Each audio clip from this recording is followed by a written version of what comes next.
धूपदीपाद नैवेद्यम फलयुक्तम आचम कुमासार्थी पुंगी फलम तांबूलम द्रव्य दक्षिणा मंत्र पुष्पांजलि फुलेर नमस्कार गर्नु सबैले। विघ्नेश्वराय वरदाय सुराप्रियाय लंबोदराय सकलाय जगद्हिताय नागाननाय श्रुतियज्ञ विभूषिताय गौरी सुताय गणनाथ नमो नमस्ते। देवे प्रपन्नाति हरे प्रसेदा प्रसेद मातर्जगतो खिलस्य प्रसेद विश्वेश्वरी पाहि विश्वं त्वमीश्वरी देवी चराचरस्य। ब्रह्मा मुरारे श्रीपुरन्तकारी भानुशशि भूमि उदश्च गुरुश्च शुक्र शनि राहु केतव सर्वे ग्रहा शान्तिकरा भवन्तु। समस्त देवी देवताभ्यो नमः। बीज गणेश जी ला चढ़ाई देना। अब पंचम शिला 5 वटा टीका ल्याउनु पर्यो। अझै टीका 5 वटा राखौं। अब पछि गरौँला।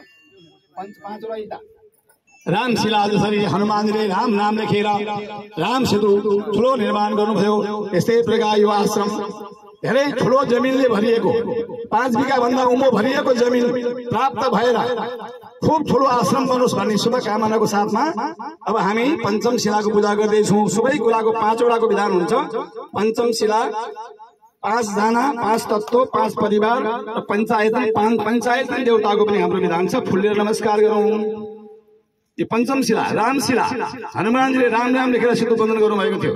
राम शिला भद्रा शिला जया शिला रिक्ता शिला पूर्ण शिला यागच्छ यहाँ तिष्ठताम।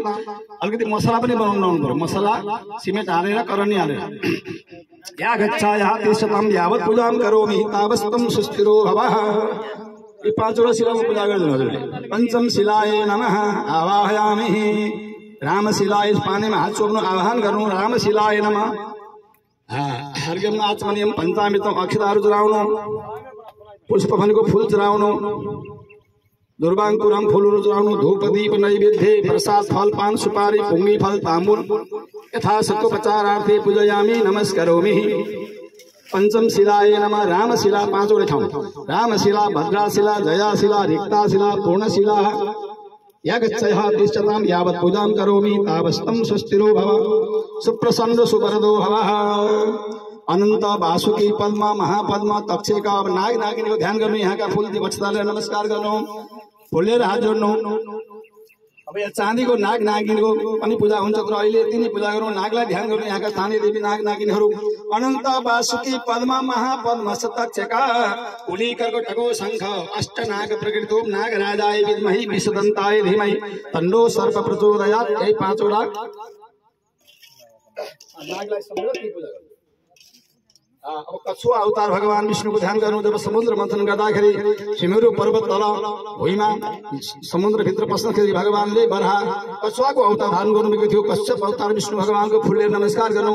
शशंख चक्रम सकिरीट विष्णु भगवानको कछुवा अवतार। कश्यप अवतार भगवान विष्णवे नमः। शशंख चक्रम सकिरीट कुण्डलम सपीत वस्त्रम सरसिरुहक्षणम सहार वक्षे स्थल कौस्तुभश्रियम नमामि विष्णु शिरसा चतुर्भुजम। कश्यप अवतार विष्णवे नमः। बराह अवतार जसले धरतीलाई उद्धार गर्नुभयो।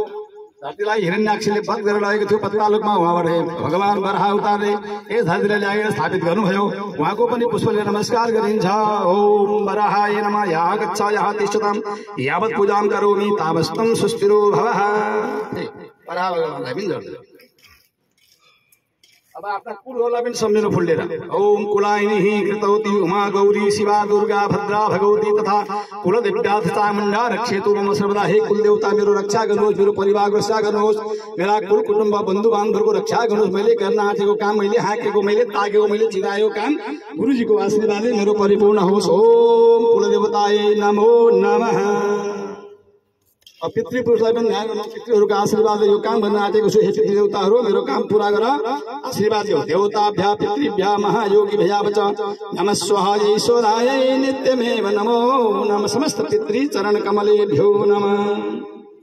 अब यहाँ जो हजुरको राम मन्दिर के मन्दिर बनाउनु भयो सबै मन्दिरको ध्यान गर्नु। यहाँ उनलाई पनि यही बोलाउनु सेक्सनको लागि। हे देवी देवता मैले जो स्थापित गरेका देवी देवताहरू हुनुहुन्छ यहीँ आइदिएर मेरो कार्य सिद्ध गरिदिनुहोस्। आकाशम पतितम तोयम यथा गच्छन्ति सागरम सर्वदेव नमस्कारम केशवम प्रति गच्छति सर्वेभ्यो देवेभ्यो नमः।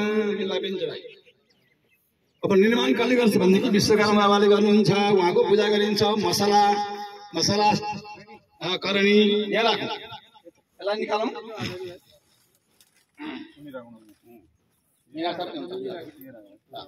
खुलेर हाल जोड्नु।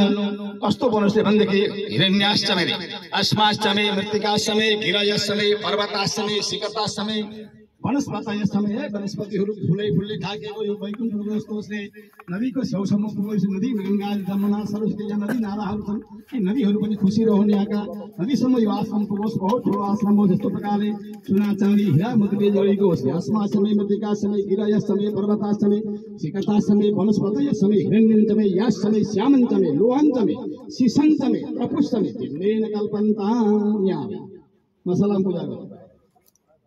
या करणी भनेको विश्वकर्मा बाबालाई भन्नु पर्यो। विश्वकर्मा बाबा छिटो गरेर शीघ्रं योग आश्रम तयारी गरिदिनुहोस्। ओम विश्वकर्मै नमः आवाहयामि गन्धाक्षत पुष्पाणि समर्पयामि नमस्करोमि सर्वेभ्यो देवेभ्यो नमः। अब हामी गुरुजीलाई टीका लगाएर स्वागत गर्छौं।